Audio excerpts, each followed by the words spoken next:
आज आहे नागपंचमी. दरवर्षी सण येतो, पण यावर्षी आमच्या घरी जी सकाळी सकाळी माहीने तारांबळ उडवली का नाही, ती तशी तुम्हाला दाखवते नंतर पुढे काय झालं ते.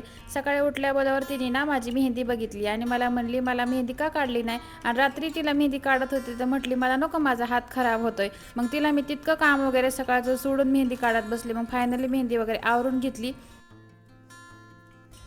तिची मेहंदी वगैरे काढून झाल्यावर कमीत कमी मी फक्त 10 मिनिटं ठेवली असेल हातावर मेहंदी, ते बी लगेच धुवून काढली.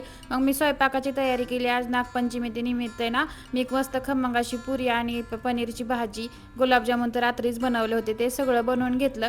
पुरणपोळीचा स्वयंपाक नव्हता केला, गावाकडे पुरणपोळीच बनवतात, पण आता मला सोमवारचा उपवास होता आणि त्यांना तर काही उपवास नव्हता. मग म्हटलं एकट्यासाठी कुठं बनवा, ते म्हटले पुरी भाजीच बनवून घे. सगळा स्वयंपाक वगैरे उरकून घेतला आणि मग मस्त अशी देवपूजा वगैरे करायला घेतली, रांगोळ काढली. पाटावर काय मला जेवढी देवपूजा करता येते तेवढी सगळी आपली मनोभावे पूजा वगैरे करून घेतली.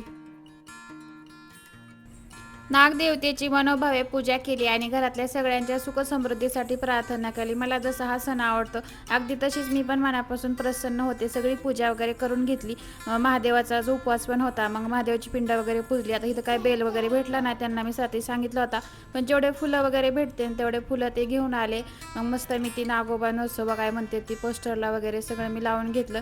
गावाकडे माझी मम्मी करते, एवढं काय तेव्हा लक्ष नाही दिलं, पण आता आपल्याला लग्न झाल्यावर सगळं हे करावंच लागते.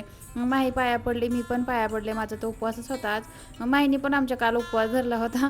मग तिची पूजा वगैरे झाली आणि मग मस्त असं जेवणाचं बेत. मग ते पण ड्युटीवरून आले होते दुपारी जेवण करण्यासाठी. सकाळी सकाळीच म्हणले होते डबा घेऊन जायचं, पण मग बोलवलं होतं मी जेवण्यासाठी.